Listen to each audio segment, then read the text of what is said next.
మనకి శ్రమలు ఎక్కువైతే ఏం చేస్తాం చెప్పండి? మిమ్మల్ని అడుగుతున్నాను. మీకే గనక శ్రమ ఎక్కువైతే ఏం చేస్తారు? శ్రమను ఎదుర్కోవడం చేత కానీ చాలామంది ఈ మధ్య ఏం చేస్తున్నారు తెలుసా? చెప్పండి. సూసైడ్ చేసుకుంటున్నారు.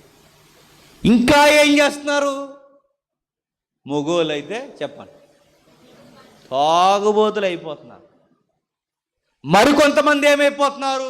ఏ ఎమ్మెల్యే దగ్గరకో, ఏ ఎంపీ దగ్గరకో, ఏ మోతుబరి దగ్గరకో పరిగెడుతున్నారు. నేను అడుగుతున్నాను, శ్రమలు ఎలా ఎదుర్కోవాలో మనకి రాదు.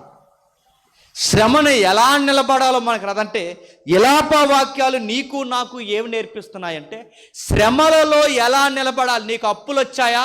నిలబడు. నీకు వ్యాధుల చేత ఇబ్బంది ఉందా? ఎలా నిలబడాలో విలాప వాక్యాలు చదువు. నీ కుటుంబమే పెద్ద దిక్కు లేకుండా రోడ్డున పడిపోయి నీ తండ్రి లేని పరిస్థితులు వచ్చాయా? నిలబడు. ఎలా ఉండాలో చూపిస్తాడు. అంటే విలాప వాక్యాలు నీకు నాకు ఏమి నేర్పిస్తుందంటే, శ్రమలలో ఎలా ఉండాలో నేర్పిస్తుంది. ఎలా ఉండాలి, ఎలా ఉండాలో ఒక్కసారి 3వ అధ్యాయం 25 వచనం రండి. 3వ అధ్యాయం 25 వచనం.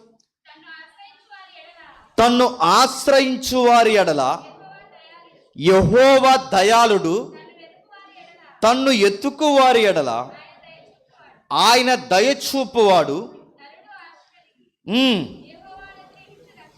యెహోవా అనుగ్రహించు రక్షణ కొరకు ఓపికతో కనిపెట్టుట మంచిది. ఏం సెలవిస్తున్నాడండి? ఏమని రాస్తున్నాడు చూడండి. మొట్టమొదట శ్రమలో ఉన్నప్పుడు మనం నేర్చుకోవాల్సిన మొట్టమొదటి పాయింట్ ఏంటో తెలుసా? దేవుడు చెప్పండి దయాళుడని నమ్మాలి. ఏమని నమ్మాలి? దేవుడు దయాళుడు. దయాళుడంటే మనతో వచ్చిన గొడవ చెప్పండి. మనం పూర్తిగా తెలుగు రాదు, ఇంగ్లీష్ రాదు, అది గొడవ. నేను అడుగుతున్నాను,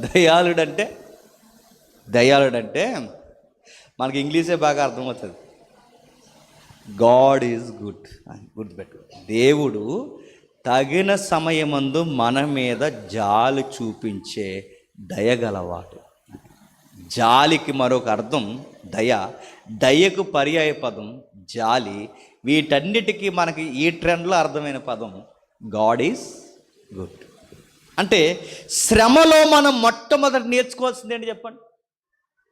నా శ్రమలను చూసే దేవుడు ఉన్నాడు. నా అత్త నన్ను ఇబ్బంది పెడుతుందా? బాధపడు. 100కి ఫోన్ చేయకు, మీగా చెప్తున్నాను. రచ్చబండ ఎక్కకు, రోజమ్మ కంప్లైంట్ ఇవ్వకు.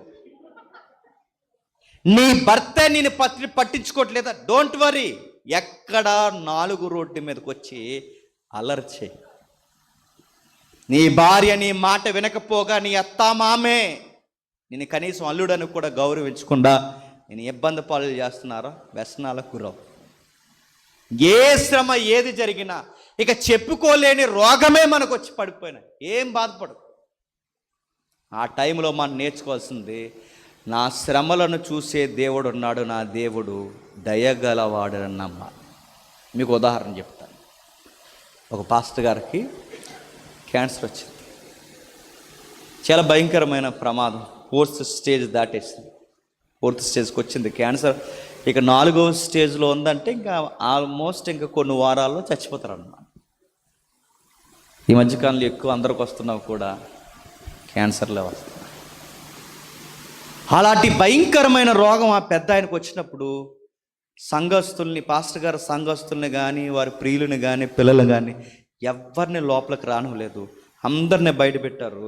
ఆ ఐసీయూలోకి తీసుకెళ్ళిపోయారు. చివరి వైద్యం అని చెప్పారు. సంతకం పెట్టించుకున్నారు.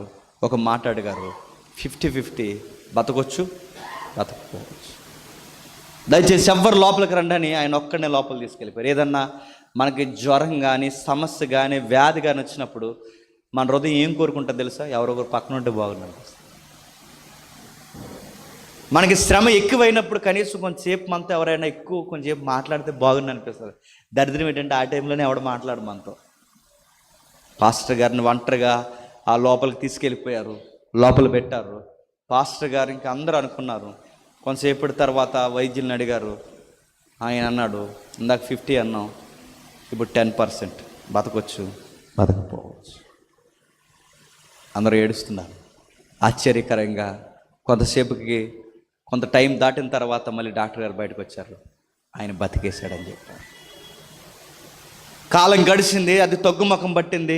అసలు ఆశ్చర్యం జరిగింది ఏంటంటే ఆ క్యాన్సర్ తగ్గుముఖం వైపుగా తిరిగి వెళ్ళిపోయింది.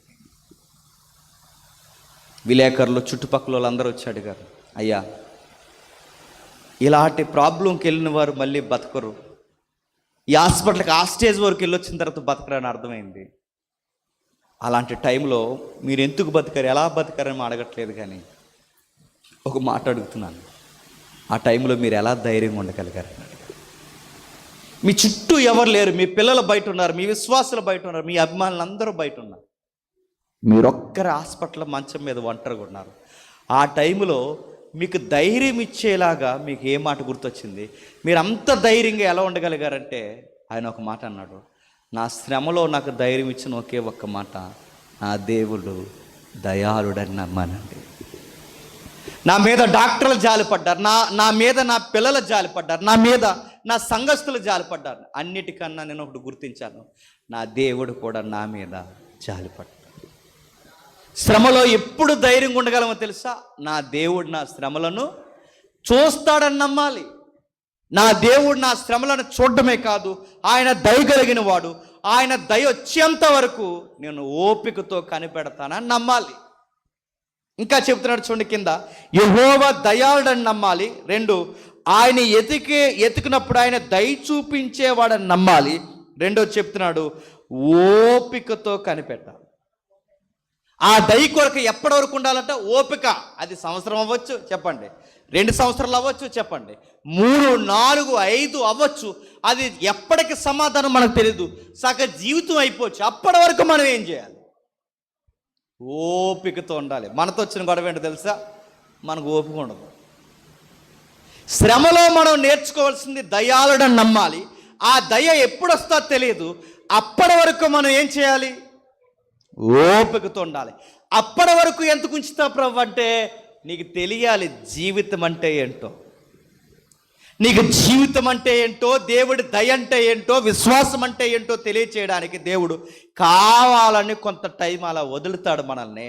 అలా వదిలేసినప్పుడు అప్పటి వరకు మనం ఏం చేయాలి తెలుసా? ఓపికతో ఎదురు చూడాలి. మనం ఎలాంటి వాళ్ళు తెలుసో ఓపిక ఉండదు మనకి.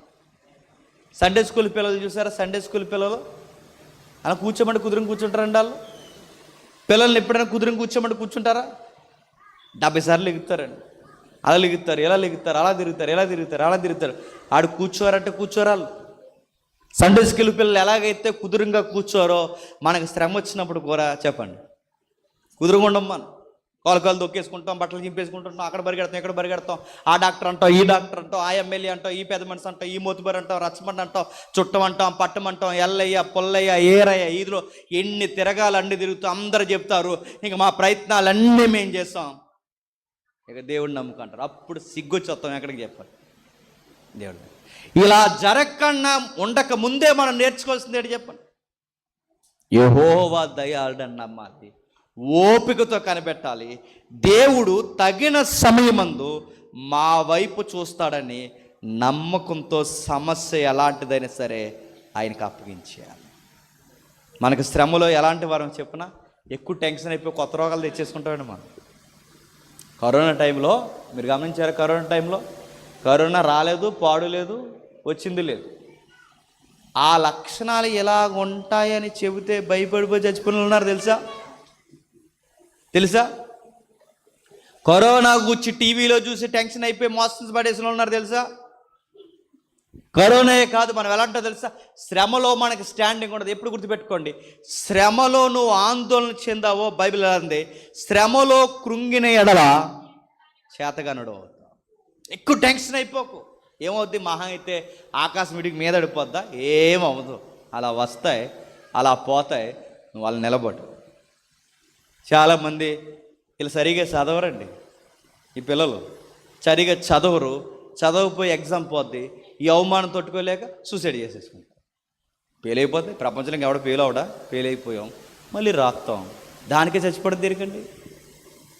ఫెయిల్ అయిపోతే చనిపోతారు. అప్పు కట్టకపోతే చెప్తావు. అప్పులోడు వచ్చాడట, ఈదో నిలబడి అడిగాడట, ఈదో నిలబడే వరకు నువ్వు ఎందుకు వచ్చావు? ఒకవేళ అడిగాడు, అడిగేది అంటాడు అంటే అన్నీ దానికే చనిపోవడం దేనికి? ఓ మాట చెప్పండి, కడతాం అని చెప్పండి. నేను సీరియస్గా చెప్తున్నాను. నేను ఈ మాట అనకూడదు, లైవ్ వెళ్తున్నా కానీ ఈ మాట అనకూడదు. కట్టకపోతే బ్యాంక్ కూడా చేసేది ఏం లేదండి, అది గుర్తుపెట్టుకోండి. దాని కొరకు అప్పు కన్నా ప్రాణం గొప్పది గుర్తుపెట్టుకోండి. అప్పుల కొరకు చచ్చిపోకండి. మొన్న తల్లి అప్పులు కట్టలేక చిన్న పిల్లలకి తాను విషం పట్టించి తాను విషం తాగి చచ్చిపోయింది. సబబు అది. కట్టకపోతే ఏం చేస్తారండి? ఏం చేస్తారు? ఏం చేయరు. సీరియస్ చెప్తున్నాను. అలానే కట్టకండి, సిగ్గు లేకుండా ఉండకండి, కట్టేయండి. అప్పు తీసుకున్న కనీసం మానవత్వం ఉండదు కదా మనకి, కట్టేయండి. కానీ ఒకటి మాత్రం గుర్తుపెట్టుకోండి, అప్పుల కొరకు చచ్చిపోకండి, సంవత్సరం చనిపోకండి. ఎదురు చూడండి, దేవుడు తగిన సమయం ఇస్తాడు. అప్పటి వరకు నమ్మకంగా ఎదురు చూడండి. దేవుడు యెర్మీయా ద్వారా నీకు నాకు ఏం నేర్పిస్తున్నాడు? ఓ పక్క జనాలను చంపేస్తున్నారు, మరో పక్క స్త్రీలను చరిచేస్తున్నారు, మరో పక్క మరణం గెద్దలా తిరుగుతుంది దేశం మీద, రకరకాల విన్యాసాల దేశం మీద తిరుగుతున్నప్పుడు యెర్మీయా ఇశ్రాయేలుకి ఏం నేర్పిస్తున్నాడు? మీరు అటు ఇటు పరిగెట్టకండి, దేవుడు దయాడని నమ్మండి, అప్పటి వరకు ఓపికగా కనిపెట్టండి, ఎక్కడికి చెదిరిపోకుండా ఉండండి.